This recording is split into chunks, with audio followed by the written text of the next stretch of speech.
ಹನಿ ನೀರಾವರಿ ಯೋಜನೆಯಲ್ಲಿ ಭಾರಿ ಗೋಲ್ಮಾಲ್ ಆಗಿದೆ ಅನ್ನೋ ಆರೋಪ ಕೇಳಿಬಂದಿದೆ. ನಕಲಿ ದಾಖಲೆಗಳನ್ನು ಸೃಷ್ಟಿ ಮಾಡಿ ಸರ್ಕಾರಕ್ಕೆ ಪಂಗನಾಮವನ್ನ ಹಾಕಲಾಗಿದೆ. ಕೋಟ್ಯಾಂತರ ರೂಪಾಯಿ ಸಹಾಯಧನ ಬರುತ್ತೆ ಹನಿ ನೀರಾವರಿ ಯೋಜನೆಗೆ. ಆದರೆ ಆ ಸಹಾಯ ಧನವನ್ನ ಗುಳುಂ ಮಾಡಲಾಗಿದೆ. ಅದು ಫಲಾನುಭವಿಗಳಿಗೆ ಸಿಕ್ಕಿಲ್ಲ. ಚಾಮರಾಜನಗರ ಜಿಲ್ಲೆಯಲ್ಲಿ ನಡೆದಿರುವಂತ ಭಾರಿ ಅಕ್ರಮ ಇದು.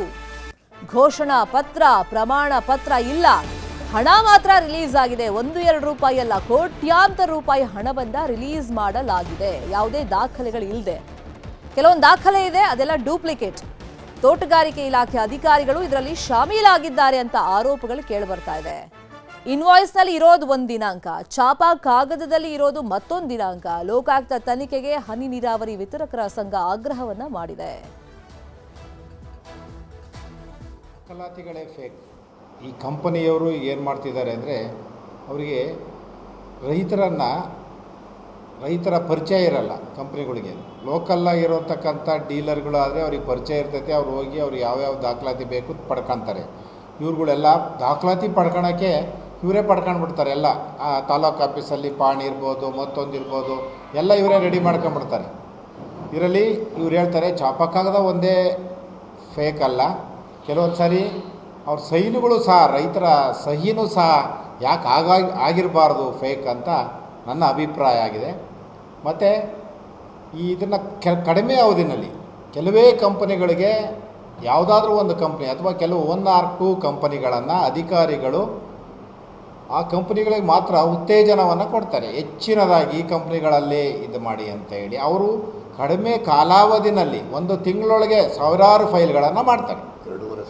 ಚಾಪಾ ಕಾಗದ ಸಂಪೂರ್ಣ ಪೇಕ್ ಮಾಡಿ ಕಡತಗಳಿಗೆ ಎಲ್ಲ ಡೂಪ್ಲಿಕೇಟ್ ಜೆರಾಕ್ಸ್ ಕಾಪಿನ ಹಾಕಿ ಬಿಲ್ಲನ್ನು ಪಡೆದಿರ್ತಾರೆ.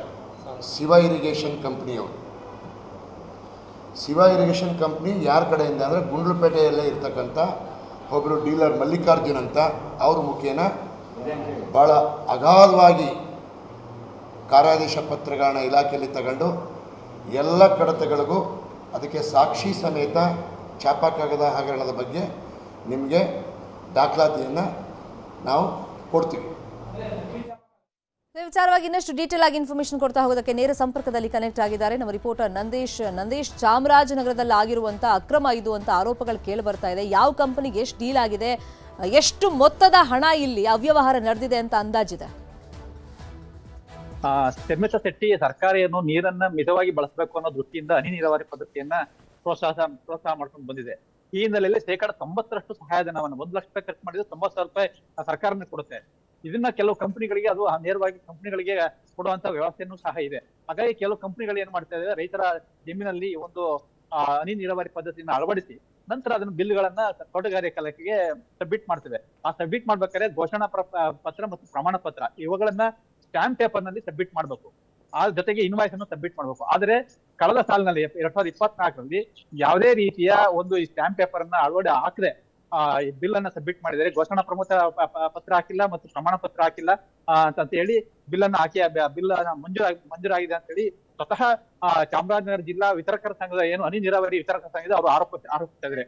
ಅವರು ಮಾಹಿತಿ ಆಯ್ಕೆನಲ್ಲಿ ಕೇಳಿದರೆ, ಮಾಹಿತಿ ಆಯ್ಕೆ ಕೇಳಿದ ನಂತರ ಈ ಒಂದು ಚಾಪಾ ಕಾಗದವನ್ನ ಒಂದು ಸ್ಟ್ಯಾಂಪ್ ಪೇಪರ್ ಅನ್ನ ಅಳವಡಿಸಿದೆ ಅಂತ ಹೇಳಿ ಈಗ ಆರೋಪ ಕೇಳಿ ಬರ್ತಾ ಇದೆ. ಜೊತೆಗೆ ಒಬ್ಬ ಕಂಪನಿಯ ಒಬ್ಬ ಪ್ರತಿನಿಧಿ ಒಬ್ಬ ಅಧಿಕಾರಿ ಜೊತೆ ಮಾತಾಡ್ತಾನೆ, ನಾವು ಕೊಟ್ಟಿರೋದೇ ನಿಜ, ನಾವು ಕೊಟ್ಟಿರೋದೇ ಫೇಕು, ಏನ್ ಮಾಡ್ಕೋತೀರಾ, ಈಗ ಏನ್ ಮಾಡಕ್ಕಾಗಲ್ಲ, ನಮ್ ಕಂಪ್ನಿ ಏನು ಮಾಡಕ್ಕಾಗಲ್ಲ, ಬಿಲ್ ಹೆಂಗ್ ಪಾಸ್ ಮಾಡಿದ್ರಿ ಅಂತ ಹೇಳಿ ಅಧಿಕಾರಿಗೆ ದಬಾಯಿಸುವಂತಹ ಒಂದು ಆಡಿಯೋ ಸಹ ವೈರಲ್ ಆಗಿದೆ. ಹೀಗಾಗಿ ಒಂದು ಸಮಗ್ರ ತನಿಖೆ ಆಗ್ಬೇಕು. ಲೋಕಾಯುಕ್ತ ತನಿಖೆಗೆ ಚಾಮರಾಜನಗರ ಜಿಲ್ಲಾ ಹನಿ ನೀರಾವರಿ ವಿತರಕರ ಸಂಘದವರು ಲೋಕಾಯುಕ್ತ ತನಿಖೆಗೆ ಕೊಡಬೇಕು ಅಂತ ಹೇಳಿ ಈಗ ನಿರ್ಧಾರ ಮಾಡಿದ್ರೆ ಇವತ್ತು ಅಥವಾ ನಾಳೆ ಒಂದು ದೂರನ್ನ ದಾಖಲು ಮಾಡ್ತಾರೆ. ಆ ದೂರನ್ನ ದಾಖಲು ಮಾಡುತ್ತಾ ಸತ್ಯಾಂಶ ಹೊರಬರ್ಬೇಕಾದ್ರೆ ತಪ್ಪಿತಸ್ಥರ ವಿರುದ್ಧ ಕ್ರಮ ಕೊಡಬೇಕು. ಏನು ಖಾಸಗಿ ಕಂಪನಿಗಳು ಕೋಟ್ಯಾಂತರ ರೂಪಾಯಿ ಅವ್ಯವಹಾರ ಇಲ್ಲಿ ಆಗಿದೆ, ಅಧಿಕಾರಿಗಳು ಶಾಮೀಲಾಗಿದ್ದಾರೆ ಅಂತ ಆರೋಪ ಇರೋದ್ರಿಂದ ಎಷ್ಟು ಕೋಟಿ ಅಂತ ಆ ಮೊತ್ತದ ಬಗ್ಗೆ ಏನಾದ್ರೂ ಕ್ಲಾರಿಟಿ ಇದೆಯಾ? ಇಲ್ಲ, ಸುಮಾರು 2,000ಕ್ಕೂ ರೈತರ ಅರ್ಜಿಗಳನ್ನ ಈ ತರ ಫೇಕ್ ಮಾಡಿದ್ದಾರೆ ಅನ್ನೋ ಒಂದು ಆರೋಪ ಕೇಳಿ ಬರ್ತಾ ಇದೆ. ಇವರು ಮಾಹಿತಿ ಹಾಕಿ ಈಗ ಪಡೆದಿರೋ ಪ್ರಕಾರ 200-300 ರೈತರ ಅರ್ಜಿಗಳನ್ನ ಫೇಕ್ ಮಾಡಿದ್ದಾರೆ. ಅಂದ್ರೆ ಚಾಪಾ ಕಾಗದವನ್ನ ಫೇಕ್ ಮಾಡಿ ಹಾಕಿದ್ದಾರೆ. ಜೊತೆಗೆ ಇವರು ಯಾವಾಗ ಒಂದು ಮಾಹಿತಿ ಹಾಕಿ ಕೇಳಿದ್ರು ಆ ನಂತರ ಒರಿಜಿನಲ್ ಸೇರಿಸಿದೆ. ಯಾಕಂದ್ರೆ 2024ರಲ್ಲಿ ಬಿಲ್ ಸಬ್ಮಿಟ್ ಮಾಡಿದ್ದಾರೆ. 2025ರಲ್ಲಿ ಚಾಪಾ ಕಾಗದ ಡೇಟ್ ಇದೆ. ಇದರಲ್ಲಿ ಗೊತ್ತಾಗ್ಬಿಡುತ್ತೆ ಅದರಲ್ಲಿ ಏನ್ ಫೇಕ್ ಮಾಡಿದ್ದಾರೆ ಅಂತ ಹೊಸದಾಗಿ ಸೇರಿಸಿದ್ದಾರೆ. ಹಳೇದೆಲ್ಲ ಹಿಂದೆ ಕೊಟ್ಟಿದ್ದೆಲ್ಲ ಫೇಕ್ ಡಾಕ್ಯುಮೆಂಟ್ಸ್ ಅಂತ ಹೇಳಿ ಸ್ವತಃ ವಿತರಕರ ಸಂಘ, ಹನಿ ನೀರಾವರಿ ವಿತರಕ ಸಂಘ ಆರೋಪಿಸ್ತಾ ಇದೆ. ಈ ಹಿನ್ನೆಲೆಯಲ್ಲಿ ಸಮಗ್ರ ತನಿಖೆ ಆಗ್ಬೇಕು ಅಂತ ಇವತ್ತು ಲೋಕಾಯುಕ್ತ ತನಿಖೆಗೆ ಅವರು ಒಂದು ದೂರನ್ನು ಕೊಡೋದಕ್ಕೆ ಮುಂದಾಗಿದ್ದಾರೆ. ಫೈನ್, ನೋಡೋಣ ಮುಂದಿನ ಬೆಳವಣಿಗೆ ಏನಾಗುತ್ತೆ. Thank you so much Nandish, ಈ ಕ್ಷಣದ ಮಾಹಿತಿಯನ್ನು ಕೊಟ್ಟಿದ್ದೀವಿ.